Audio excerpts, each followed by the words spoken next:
നമുക്ക് അലീനയുടെയും മനുഷ്യങ്ങളുടെയും നാളത്തെ നല്ലൊരു കഥ കേട്ടാലോ? അതിനു മുമ്പായി ആദ്യമായി കാണുന്നവരുണ്ടെങ്കിൽ ചാനൽ ഇഷ്ടപ്പെട്ടാൽ ഒന്ന് സബ്സ്ക്രൈബ് ചെയ്യാൻ മറക്കരുത്. വീഡിയോ ഇഷ്ടപ്പെടുവാണെങ്കിൽ ലൈക്ക് ചെയ്യാനും നിങ്ങളുടെ വിലയേറിയ അഭിപ്രായങ്ങളൊക്കെ രേഖപ്പെടുത്താനും മറക്കരുത് കേട്ടോ.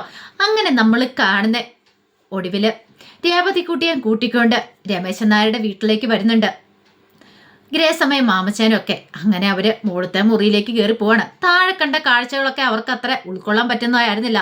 കാരണം ഈ പറയുന്ന ജയപ്രസാദിന്റെ, അതായത് രമേശൻ നായരുടെ മോന്റെ ഭാര്യ അവിടെ ഇരുന്ന് കുടിച്ചു കൂത്താടുവാണ്. അത് മാത്രമല്ല, ചീട്ടുകളും കാര്യങ്ങളും ഒക്കെ ഉണ്ട്. കൂടെ ബ്രദേഴ്സൊക്കെ ആന്ന് പറയുന്നു. 1-2 പേരുണ്ട്. ആ കാഴ്ചകൾ കണ്ടു കഴിഞ്ഞപ്പോൾ തന്നെ മാമച്ചനും ഗ്രേസമ്മയ്ക്കും തൃപ്തിയായി. ഇങ്ങനൊരു കുടുംബമാണോ ഇതൊന്നൊരു ചിന്ത അവരുടെ മനസ്സിലുണ്ടാവുന്നുണ്ട്. രമേശൻ നായർ എന്തുകൊണ്ടാണ് വന്നതെന്ന് പോലും അവരൊരു നിമിഷം ചിന്തിച്ചു പോയി. അങ്ങനെ അവർ മുകളിലത്തെ മുറിയിലേക്ക് അങ്ങോട്ട് കയറി ചെല്ലുകയാണ്. അങ്ങനെ ചെല്ലുന്ന സമയത്ത് രമേശൻ നായർ അങ്ങോട്ടേക്ക് ഇറങ്ങി വന്നു. അവരെ കണ്ടു കഴിഞ്ഞപ്പോൾ ഒരു അത്ഭുതത്തോടു കൂടി നോക്കി. പിന്നീട് രമേശൻ നായർ പറഞ്ഞു, ആ ബാ കയറി വരാനൊക്കെ പറയാണ്. പിന്നീട് പറഞ്ഞു, അതെ വീടൊക്കെ കണ്ടുപിടിക്കാൻ ബുദ്ധിമുട്ടുമെന്ന് ചോദിച്ചു. ബുദ്ധിമുട്ടൊന്നും ഉണ്ടായില്ലെന്ന് പറയാണ്. അപ്പോഴേക്കും ഗ്രേസമ്മ ചോദിച്ചു, താഴെ കണ്ടതാ മരുമോളല്ലേന്ന് ചോദിച്ചു. രമേശൻ നായരുടെ മുഖമൊക്കെ അങ്ങോട്ട് മാറി. രമേശൻ നായർ പറഞ്ഞു, അത് പിന്നെ മാമച്ചൻ പറഞ്ഞു, ഇനിയിപ്പോൾ പറഞ്ഞു ബുദ്ധിമുട്ടുണ്ട, ഞങ്ങൾക്ക് ഏകദേശം കാര്യങ്ങളൊക്കെ മനസ്സിലായെന്ന് പറയാണ്. ഈ സമയം രമേശൻ നായർ പറഞ്ഞു, അത് മോനെ കണ്ടേ ജയപ്രസാദ് അകത്തുണ്ടെന്നൊക്കെ പറയണം. അപ്പൊ രേവതിക്കുട്ടിയോട് ഇതുവരെ പറഞ്ഞിട്ടില്ല, എന്താ ഏതാ എങ്ങനെയാന്നും ആരാന്നും പറഞ്ഞിട്ടില്ല. എന്തിനു വന്നെന്ന് പോലും രേവതിക്കുട്ടിക്ക് അറിയത്തില്ല. രമേശൻ നായരെ കണ്ടു കഴിഞ്ഞപ്പോഴാണ് രേവതിക്കുട്ടി ഓർത്തെ, ഇതന്ന് അവിടെ വന്നതല്ലേ, വന്ന അപ്പൂപ്പനല്ലേ എന്നുള്ള കാര്യം രേവതിക്കുട്ടിക്ക് ഓർമ്മ വന്നേ. ഇവിടേക്കാണല്ലോ വന്നേന്നൊക്കെ ഒരു നിമിഷം ചിന്തിച്ചു. പിന്നീട് ഗ്രേസമ്മയോട് പതുക്കെ ചോദിച്ചു, അല്ല ഇതെന്ന് അവിടെ വന്നേ ആ അങ്കിളല്ലേന്ന് ചോദിക്കണം. അതേന്ന് പറയണ, നമ്മൾ ഇങ്ങോട്ടേക്കാണ് വന്നേ, എന്നിട്ടെന്താ ആൻറ്റി എന്നോട് പറയാതിരുന്നെന്ന് ചോദിച്ചു. അതിന് മറുപടി ഒന്നും ഗ്രേസമ്മ പറഞ്ഞില്ല. അപ്പോഴേക്കും മാമച്ചനോട് രമേശൻ നായർ പറഞ്ഞു, ബാ അകത്തേക്ക് കയറി വരാൻ പറയാണ്. അങ്ങനെ മുറിയിലേക്ക്, ജയപ്രസാദ് കിടക്കുന്ന മുറിയിലേക്ക് അങ്ങോട്ട് കൂട്ടിക്കൊണ്ട് പോയി. പിന്നീട് രമേശൻ നായർ പറഞ്ഞു, ഞാൻ കുടിക്കാൻ എന്തേലും എടുക്കാനായിട്ട് ജോലിക്കാരോട് പറയാം. അതും പറഞ്ഞുകൊണ്ട് താഴേക്ക് അങ്ങോട്ട് ഇറങ്ങി പോവാണ്. ഈ സമയത്ത് ജയപ്രസാദ് ഇങ്ങനെ നോക്കി. അപ്പം ജയപ്രസാദിനോട് പറഞ്ഞിട്ടുണ്ടായിരുന്നു വരൂന്നൊക്കെ. നോക്കി മാമച്ചനപ്പം പരിചയപ്പെടുത്തുകയാണ്, ഞാൻ മാമച്ചൻ, ഇതെൻ്റെ ഭാര്യ ഗ്രേസമ്മ എന്നൊക്കെ പറയണം. രേവതിക്കുട്ടിയുടെ മുഖത്തേക്കായിരുന്നു കണ്ണുകൾ മൊത്തം ജയപ്രസാദിൻ്റെ. അപ്പോഴേക്കും മാമച്ചൻ ചോദിച്ചു, ഇപ്പം എങ്ങനെയുണ്ടെന്ന് ചോദിച്ചു. അപ്പോഴേക്കും ജയപ്രസാദ് പറഞ്ഞു, ഇനി ജീവിതത്തിലേക്ക് ഒരു മടങ്ങിവരവും ഞാനില്ലല്ലോ, ഇന്നോ നാളെയൊന്നും പറഞ്ഞ് ഞാൻ കഴിയുക, എപ്പോഴേത് നിമിഷം വേണേലും എന്ത് വെള്ളം സംഭവിക്കാമെന്ന് പറഞ്ഞു. അത് കേട്ടപ്പം ഗ്രേസം പറഞ്ഞു, അങ്ങനെയൊന്നും ഓർത്ത് പേടിക്കേണ്ട കാര്യമൊന്നുമില്ല, അങ്ങനെ പെട്ടെന്നൊന്നും സംഭവിക്കത്തൊന്നുമില്ല, ഞങ്ങൾ പ്രാർത്ഥിക്കാന്നൊക്കെ പറഞ്ഞു. അങ്ങനെയല്ലേ പറയാൻ പറ്റുള്ളൂ. കാരണം വയ്യാത്ത ഒരാളെ കാണാൻ വന്നു കഴിയുമ്പം അയാൾക്ക് പ്രതീക്ഷ കൊടുക്കുക ചെയ്യേണ്ടത്. പ്രത്യേകിച്ച് ക്യാൻസറായിട്ട് ഇന്നോ നാളെയൊന്നും പറഞ്ഞ് കിടക്കുക. അയാളുടെ അവസ്ഥ കണ്ടപ്പോൾ ശരിക്കും സങ്കടമായി. ഒന്ന് ശരിക്കും എഴുന്നേറ്റിരിക്കാൻ പോലും പറ്റില്ലായിരുന്നു. അയാളുടെ ഭാര്യയാണ് താഴെ കുടിച്ചു കൂത്താടുന്നത്. ഭർത്താവിന് ഈ വിധമായിട്ടും അവൾക്ക് ഒരു കൂസലും ഇല്ല, ഒരു കുലുക്കോ ഇല്ല. അല്ല പറഞ്ഞിട്ട് കാര്യമില്ല, ആയ കാലത്ത് നല്ല രീതിയിൽ ഭാര്യയും ഭർത്താവും കൂടെ സൂചിച്ചാണ്. അച്ഛൻ പറയുന്ന ആര് പറയാതെ കേൾക്കാതെ നടന്നാണ്. അപ്പം അതിൻ്റെ ഒരു ശിക്ഷയാണ് ഇപ്പം കിട്ടിയിരിക്കുന്നത്. പാവൻ രമേശൻ നായർ ഇതൊക്കെ കാണാനായിട്ട് വീണ്ടും അദ്ദേഹത്തിൻ്റെ ജന്മം ബാക്കിയാ. മകനല്ലേ, തള്ളിക്കളയാൻ പറ്റില്ലല്ലോ. പിന്നെ മരുമോളെ ഇറക്കി വിടാനും പറ്റില്ല. അവൾ എന്ത് തോന്നിയാസം കാണിച്ചാലും അതൊക്കെ കണ്ടും കേട്ടും മിണ്ടാതെ കിടക്കാൻ മാത്രമേ പറ്റത്തുള്ളൂ. മോനെ നോക്കാതിരിക്കാൻ പറ്റില്ലല്ലോ. ഈ സമയത്ത് ജയപ്രസാദ് രേവതിക്കുട്ടിയെ വിളിച്ചിട്ട് ഇങ്ങോട്ടേക്ക് അടുത്ത് വരാൻ പറയാണ്. രേവതിക്കുട്ടി മാമച്ചനും ഗ്രേസമ്മനെ ഒന്ന് നോക്കി. രേവതിക്കുട്ടിക്കൊന്നും മനസ്സിലായില്ല, എന്തിനാ തന്നെ ഇങ്ങനെ അടുത്തേക്ക് വിളിക്കുന്നു പോലും രേവതിക്കുട്ടിക്ക് മനസ്സിലായില്ല. പിന്നീട് രേവതിക്കുട്ടി അടുത്തേക്ക് എന്ന് കഴിഞ്ഞപ്പോഴത്തേനും പറഞ്ഞു, അതെ എന്നോട് പൊറുക്കണം കേട്ടോ, എന്നോട് ക്ഷമിക്കണമെന്ന് പറയാണ്. ക്ഷമിക്കാനോ? ഇതെന്താ ഇങ്ങനെയൊക്കെ പറയണേ? അതിന് താൻ ഇവരെ ആദ്യമായിട്ട് കാണുന്ന, ഇതിനു മുമ്പ് ഇയാൾ കണ്ടിട്ടും കൂടെ ഇല്ല. പിന്നെ തന്നോട് എന്തിനാ ഇങ്ങനെ ക്ഷമിക്കാനൊന്നും ഒക്കെ പറയുന്നേ? രേവതിക്കുട്ടിക്ക് ഒട്ടും ഒന്നും അങ്ങോട്ട് മനസ്സിലായതുമില്ല. അപ്പോഴേക്കും മാമച്ചൻ പറഞ്ഞു, അതെ ഞങ്ങൾ കുറച്ച് ദൂരെന്ന് വന്നേന്നറിയാലോ, അധിക സമയം ഞങ്ങൾക്ക് ഇവിടെ നിൽക്കാനൊന്നും പറ്റില്ല. പിന്നെ രമേശൻ നായർ വന്നു കഴിഞ്ഞപ്പോൾ പറഞ്ഞിട്ടുണ്ടായിരുന്നു മകൻ വയ്യാതെ കിടക്കുന്നുണ്ട്, അപ്പോൾ ഒന്ന് കണ്ടു പോയേക്കാന്ന് കരുതി ഞങ്ങൾ ഈ വഴിക്ക് പോയപ്പോൾ ഒന്ന് കയറിയെന്നുള്ളെന്ന് പറയണേ.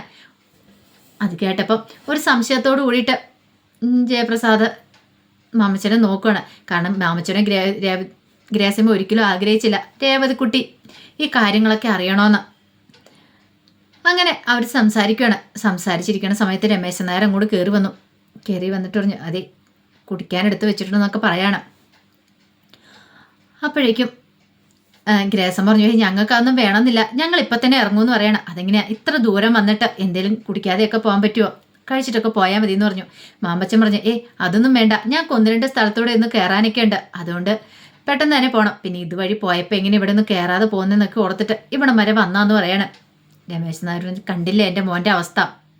അത് കേട്ടപ്പോൾ മാമച്ചൻ പറഞ്ഞു കണ്ടു, പക്ഷേങ്കിൽ അല്ല ഭാര്യ നോക്കത്തില്ലേ, നിങ്ങൾ തന്നെയാണ് എപ്പോഴും നോക്കണമെന്നൊക്കെ ചോദിച്ചു. ഭാര്യ അവൾ നോക്കുമെന്ന് തോന്നുന്നുണ്ടോ, അവൾ താഴെ കാണിക്കുന്ന കണ്ടില്ലേന്ന് ചോദിക്കുകയാണ്.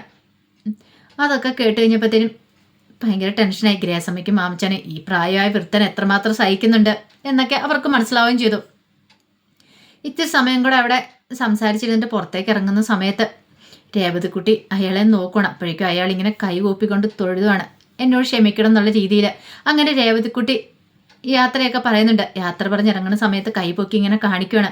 ഒരുപക്ഷെ അയാൾക്കിനി ഒരു പ്രതീക്ഷയില്ല തൻ്റെ മോളെ ഇനി കാണാൻ പറ്റുമെന്ന്. അവസാനമായിട്ടൊന്ന് കാണാൻ പറ്റിയല്ലോ എന്നൊരു ആശ്വാസമൊക്കെ അയാളുടെ മുഖത്ത് ഉണ്ടായിരുന്നു. അത് ഗ്രേസമ്മയും മാമച്ചനും ശ്രദ്ധിക്കുകയും ചെയ്തു. അങ്ങനെ ആ മുറിയിൽ നിന്ന് പുറത്തേക്ക് ഇറങ്ങുമ്പോഴത്തേനും രമേശൻ നായർ പറഞ്ഞു കണ്ടില്ലേ, അവനിന്ന് ഭയങ്കര സന്തോഷമായെന്നാ തോന്നിയെന്ന് പറയാണ്. ഇത് കേട്ടതും ഗ്രേസമ്മ മാമച്ചനും നോക്കി. രേവതിക്കുട്ടിക്കാണെങ്കിൽ ഒന്നും അറിയത്തില്ല, അറ്റവും പാലും മുറി ഒന്നും അറിയത്തില്ല. കാരണം എങ്ങനെ മനസ്സിലാവാനായിട്ടാ ആദ്യമായിട്ട് വരുന്ന വീട്, എങ്ങോട്ടെ പോകുന്നതെന്നൊക്കെ പറഞ്ഞിട്ട് അതിനൊരു ഉത്തരം പോലും പറയാതെയാണ് ഇങ്ങോട്ടേക്ക് കൊണ്ടുവന്നിരിക്കുന്നത്. അതുകൊണ്ട് രേവതിക്കുട്ടി പിന്നെ കൂടുതലായിട്ടൊന്നും ചോദിക്കാനും പറയാനും പോയതുമില്ല. അവിടുന്ന് പുറത്തേക്കിങ്ങനെ ഹാളിലേക്ക് വരുന്ന സമയത്ത് അവിടെ മദ്യവെച്ചുകൊണ്ട് അവരൊക്കെ ഇരിക്കുന്നുണ്ടായിരുന്നു. ഒന്ന് നോക്കുക മാത്രം ചെയ്തു. പിന്നെ അവിടെ കൂടുതൽ നിൽക്കാനും തോന്നിയില്ല. അങ്ങനെ പുറത്തേക്ക് ഇറങ്ങി വരുന്ന സമയത്ത് രേവതിക്കുട്ടിയുടെ മാമച്ചൻ പറഞ്ഞു പോയി കാറിൽ പോയിരുന്നോളാൻ പറയണേ. രേവതിക്കുട്ടി അങ്ങനെ കാറിലേക്ക് പോയിരുന്നു. ആ സമയത്ത് രമേശൻ നായരോട് മാമച്ചൻ പറഞ്ഞു അതെ മോളെ കാണണമെന്ന് പറഞ്ഞു, ഞങ്ങൾ കൊണ്ടുവന്നു. മോളാണെന്ന് ഉറപ്പൊന്നുമില്ല, കാണണമെന്ന് പറഞ്ഞു. മരിക്കാറായി കിടക്കുന്ന ഒരാൾക്ക് ഒരിത്തിരി ആശ്വാസം കിട്ടുവാണെങ്കിൽ കിട്ടട്ടെ എന്ന് ഓർത്തണ്ട. പക്ഷേ ഇനി ഞങ്ങളിങ്ങനെ വിളിച്ച് ശല്യം ചെയ്യോ കാണിക്കാൻ കൊണ്ടായിരുന്നു പറയരുത്, ഞങ്ങൾക്ക് ബുദ്ധിമുട്ടാകുന്ന കാര്യമാണ് അറിയാലോ. അത് കേട്ടപ്പോൾ രമേശൻ നായർ പറഞ്ഞു കൊണ്ടുവന്നതിനെ വലിയ ഉപകാരമായി. അവനൊരു പക്ഷേങ്കിൽ ഇനി മരിച്ചാലും അവൻ്റെ മനസ്സിലൊരു സങ്കടമില്ലാതെ അവന് മരിക്കാമല്ലോ. അത് കേട്ടപ്പം അമ്മച്ചൻ പറഞ്ഞു എന്നാലും കുറെ കഷ്ടമുണ്ട്. ഭർത്താവ് ഇങ്ങനെ കിടക്കുന്ന സമയത്ത് ഭാര്യ ഇങ്ങനെ കുടിച്ചു കൂത്താടി ഫ്രണ്ട്സിനോടും അതുപോലെ സഹോദരന്മാരോടൊപ്പം ഇങ്ങനെ ഇരിക്കുക. അല്ല ഇതൊക്കെ എന്താ തടയാത്തതെന്ന് ചോദിച്ചു. എന്ത് തടയാൻ ഞാനോ, ഞാൻ എന്ത് തടയാനാ, എന്നെക്കൊണ്ട് എന്തിനേലും പറ്റുമോ, അതിനെക്കുറിച്ചൊന്നും പറഞ്ഞിട്ടൊന്നും കാര്യമില്ല, പറയാനാണെങ്കിലും ഒരുപാടുണ്ടെന്ന് പറഞ്ഞു. എൻ്റെ മകന് ഇതൊക്കെ കണ്ടും കേട്ടും മടുത്തതാ. അവനിപ്പോൾ മുകളിൽ നിന്ന് താഴേക്ക് ഇറങ്ങാൻ പോലും പറ്റത്തില്ല, എഴുന്നേക്കാൻ പോലും വയ്യാത്ത അവസ്ഥയാണ്. അവൻ്റെ കൺമുന്നിൽ എന്ത് കണ്ടാലും അവന് പ്രതികരിക്കാൻ പോലും പറ്റില്ല, അവന് എഴുന്നേക്കാൻ പറ്റില്ലല്ലോ. അവൻ്റെ കണ്ണടയുന്നതിന് മുമ്പ് എൻ്റെ കണ്ണടയണമെന്ന് ഞാനിപ്പോൾ ആഗ്രഹിക്കുന്നത്. കാരണം എനിക്കത് കഴിഞ്ഞ ശേഷം എന്ത് ചെയ്യണമെന്ന് പോലും അറിയത്തില്ല. എത്രയാന്ന് പറഞ്ഞാൽ സ്വന്തം മകനല്ലേ എന്നൊക്കെ പറഞ്ഞുകൊണ്ട് രമേശൻ നായരുടെ കണ്ണൊക്കെ നിറഞ്ഞു വന്നു. അത് കണ്ടു കഴിഞ്ഞപ്പോൾ മാമച്ചനും ഭയങ്കര വിഷമമായി. കാര്യം പറഞ്ഞാൽ എത്രയൊക്കെ പറഞ്ഞാലും ഇവരുടെ മോൻ ചെയ്ത ക്രൂരതയാണ്. എന്നാലും ഒരാളിങ്ങനെ മരിക്കാൻ കിടക്കുന്ന സമയത്ത് അയാളുടെ അന്ത്യാഭിലാഷമായിരുന്നു കാണാമെന്നുള്ളത്. എന്നോ ഏതോ ഒരു കാലത്ത് തനിക്കൊരു മകളുണ്ടായിരുന്നു, അതിനൊരു ഓർഫനേജിൽ ഉപേക്ഷിച്ചിരുന്നു. അവസാനമായിട്ടൊന്ന് കാണണമെന്നൊരാഗ്രഹം. ആയ കാലത്തൊന്നും തിരിഞ്ഞു നോക്കുക വരുവൊന്നും ചെയ്തിട്ടില്ല. ആ സമയം രമേശൻ നായർ പറഞ്ഞു അവൻ്റെ ഈ കിടപ്പ് അവനായ കാലത്ത് സൂചിച്ചിട്ടുണ്ട് നന്നായിട്ട്. അവൻ്റെ ഭാര്യയെ അതുപോലെ കൊണ്ടുവന്ന് നോക്കിയിട്ടുമുണ്ട്. അവനും അവളും കൂടെ ചേർന്ന് ചെയ്യാൻ പാടാത്തത് പലതും ചെയ്തിട്ടുണ്ട്. അതിനെ ഇപ്പോൾ അവൻ അനുഭവിച്ചുകൊണ്ടിരിക്കുന്നത്. അതുകൊണ്ട് എന്താ അവളിപ്പോൾ തിരിഞ്ഞു പോലും നോക്കുന്നില്ല എന്ന് പറയണം. അങ്ങനെ കുറച്ച് സമയം കൂടെ സംസാരിച്ചിരുന്നിട്ടാണ് അവർ പോകുന്നത്. അപ്പോൾ പോകുന്നതിന് മുമ്പ് തന്നെ മാമച്ചൻ്റെ ഒരു കാര്യം പറഞ്ഞു. രേവതി കുട്ടിയോട് ഞങ്ങൾ കാര്യങ്ങളൊന്നും പറഞ്ഞിട്ടില്ല, അറിയാലോ, ഇനി നിങ്ങളായിട്ടൊന്നും പറയാൻ പോലെന്ന് പറഞ്ഞു. രമേശൻ നായർ പറഞ്ഞു ഇല്ല പറയില്ല എന്ന് പറയണം. അങ്ങനെ കാർ കയറി തിരികെ പോകുന്ന സമയത്ത് രേവതിക്കുട്ടി ചോദിക്കുകയാണ് അത് ആരാ എന്താ ഏതാന്നൊക്കെ. എന്നോട് സോറി പറയാൻ കാരണം എന്താന്ന്. മാമച്ചനും ഗ്രേസമ്മയ്ക്ക് ഉത്തരം മുട്ടി. അപ്പോഴേക്കും ഗ്രേസമ്മ പറഞ്ഞു അത് പിന്നെ അയാൾ ഇന്നാൾ അവിടെ വന്നായിരുന്നല്ലോ, അപ്പോൾ ഇതിലൂടെ നമ്മൾ പോയ സമയത്ത് ഇവിടെ ഒന്ന് കയറിയേക്കാന്ന് കരുതിയിട്ടാ ഇവിടെ കയറിയത്. പിന്നെ അയാൾക്ക് അത്ര ഓർമ്മയും കാര്യങ്ങളൊന്നും ഇല്ലാന്ന് തോന്നേ, അതുകൊണ്ടൊക്കെ ആയിരിക്കും അയാൾ അങ്ങനെയൊക്കെ പറഞ്ഞേ എന്നൊക്കെ പറയുവാണ്. രേവതിക്കുട്ടിക്ക് എന്തോ സംശയങ്ങളൊക്കെ തോന്നി.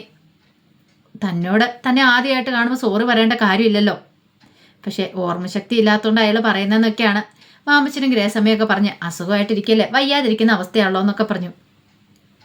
ആ സമയം ബാബിതയ്ക്കൊരു സമാധാനമായിരുന്നു. ആ ഫോൺ നശിപ്പിച്ച് കളഞ്ഞിട്ടുണ്ടായിരുന്നു. ഇനിയിപ്പോൾ അവൻ ആ ഫോൺ വെച്ചുകൊണ്ട് തന്നെ ബ്ലാക്ക് മെയിൽ ചെയ്യില്ലല്ലോ. അവൻ്റെ ഉദ്ദേശം വേറെയാ, അവന് തന്നെ കിട്ടണം. അവന് പൈസ സ്വർണ്ണം കൊടുക്കാന്ന് പറഞ്ഞിട്ട് അതൊന്നും പോരാ. അതൊക്കെ ഓർത്ത് കഴിഞ്ഞപ്പോഴത്തേനും ഭയങ്കര ദേഷ്യമായിരുന്നു ബബിതയ്ക്ക്. പിന്നീട് ബബിത മുറിയിൽ വന്ന് ഒന്ന് കുളിച്ച് ഫ്രഷായി വേഷമൊക്കെ മാറുവാണ്. വേഷമൊക്കെ മാറിയെങ്കിലും ആലോചിച്ചു, ഒരു പക്ഷേ ഇനി അതിൻ്റെ കോപ്പി എന്തേലും അവൻ്റെ കൈ കാണുമോ? അങ്ങനെ ആ വഴിയില്ല. അവനെ സേവ് ചെയ്ത് വെച്ചിട്ടൊന്നും ഉണ്ടായിരിക്കില്ല. ആ ഫോൺ സഹിതം താൻ അമ്മിക്കലയിലിട്ട് പൊട്ടിച്ചു കളഞ്ഞു. അതിനുശേഷം വെള്ളത്തിൽ കൊണ്ട് ഇടുകയും ചെയ്തു. ഇനി അതുകൊണ്ടൊരു ഉപകാരം ഇല്ല താനും. അവൻ്റെ അഹങ്കാരം ഇതോടുകൂടി തീർന്നു. അല്ലെങ്കിൽ അത് വെച്ച് അവൻ തനിക്കിട്ട് പണി തന്നേനൊന്നും ബബിതയ്ക്ക് അറിയാം. എന്നാലും അവൻ ഇത്രയ്ക്ക് ദുഷ്ടനാന്നുള്ള കാര്യം സ്വപ്നത്തിൽ പോലും പ്രതീക്ഷിച്ചില്ല. അവൻ ഇങ്ങനെയൊക്കെ ചെയ്യുന്ന ഒരിക്കലും കരുതിയതുമില്ല. ഇത്തിരി സമയം കഴിഞ്ഞപ്പോഴത്തേനും അവനെന്തോ ഹരിശങ്കർ അങ്ങോട്ടേക്ക് വരുവാണ്. അപ്പോൾ ഹരിശങ്കറിൻ്റെ വേറൊരു ഫോൺ ഉണ്ടായിരുന്നു. കുറച്ചു നേരം കഴിഞ്ഞപ്പോൾ വന്നു കഴിയുമ്പോഴത്തേനും അവൻ ആ ഫോൺ അങ്ങോട്ട് പൊക്കി കാണിച്ചു. ബബിതേ, നീ എന്താടി വിചാരിച്ചുകൊണ്ടിരിക്കണമെന്ന് ചോദിച്ചു. അപ്പോഴേക്കും ബബിത ഇങ്ങനെ നോക്കി. അതെ, ഞാനത് സേവ് ചെയ്തിട്ടുണ്ടായിരുന്നു വാട്സപ്പിനകത്ത്. അതുകൊണ്ട് ഞാൻ ഈ ഫോൺ മാറിയിട്ട് അത് വായിക്കപ്പെടുക്കുകയാണെങ്കിൽ ഉറപ്പായിട്ടും എനിക്കതൊക്കെ കിട്ടുമെന്ന് പറയണം. അത് കേട്ടപ്പോൾ ഭവിതി ഒന്ന് ഞെട്ടി. നീയേ അങ്ങനെ രക്ഷപ്പെടാമെന്ന് കരുതിയോ? എൻ്റെ അടുത്തുനിന്ന് രക്ഷപ്പെടാൻ പറ്റില്ലടേ. നിന്റെ അതിബുദ്ധി ഉണ്ടല്ലോ. നിനക്ക് രക്ഷപ്പെടാൻ പറ്റില്ല. നീ കണ്ടോ, ഇതിനകത്ത് ആ വീഡിയോ വരിക തന്നെ ചെയ്യും. എൻ്റെ പിടിയിൽ നിന്ന് നിനക്ക് രക്ഷപ്പെടാൻ പറ്റില്ലെന്ന് പറയണം. അത് കേട്ട് കഴിഞ്ഞപ്പോഴത്തേനും ബബിതയ്ക്ക് വല്ലാത്തൊരു ഞെട്ടലായി. വീണ്ടും ബബിതയ്ക്ക് ടെൻഷനായി. പെട്ടല്ലോ എൻ്റെ ഭഗവാനെ എന്നൊരു ചിന്തയൊക്കെ ബബിതയുടെ മനസ്സിലേക്ക് വരുന്നുണ്ട്. ഇനി എന്ത് ചെയ്താൽ മതിയാവും? ഇവനെ അങ്ങോട്ട് കൊന്നു കളഞ്ഞാലോന്ന് പോലും ഒരു നിമിഷം ബബിത ആലോചിക്കുന്നുണ്ട്. അപ്പോൾ അതിൻ്റെ വിശേഷങ്ങളൊക്കെ നമ്മൾ കാണാൻ പോകുന്നത്. ഇനിയിപ്പം അങ്ങനെയൊക്കെ ബായിക്കെ പിടിച്ചാൽ കിട്ടുമോന്നും അറിയത്തില്ല. മറ്റേ ഫോൺ നശിപ്പിച്ച് കളഞ്ഞല്ലേ, കിട്ടുമോ ഇല്ലെന്ന് അറിയത്തില്ല. നമുക്ക് കാത്തിരിക്കുക എന്താണെങ്കിലും. അത് വെച്ച് ബബിതയെ ബ്ലാക്ക്മെയിൽ ചെയ്യാനായിരിക്കും അവൻ ഉദ്ദേശിച്ചുകൊണ്ടിരിക്കുന്നത്. പക്ഷേ ബബിത കുറച്ചുകൂടി ബോൾഡാണ്, ബുദ്ധിമതിയാണ്. എന്ത് ചെയ്യുമെന്ന് അറിയത്തില്ല. അവനിട്ട് തിരിച്ച് പണി കൊടുക്കുമെന്നും അറിയത്തില്ല. അപ്പോൾ അതിൻ്റെ വിശേഷങ്ങൾക്കായി നമുക്ക് എല്ലാവർക്കും കാത്തിരിക്കാം കേട്ടോ. ഒരിക്കൽ കൂടി എല്ലാവർക്കും ശുഭരാത്രി നേർന്നോടെ നിർത്തുന്നു. നന്ദി.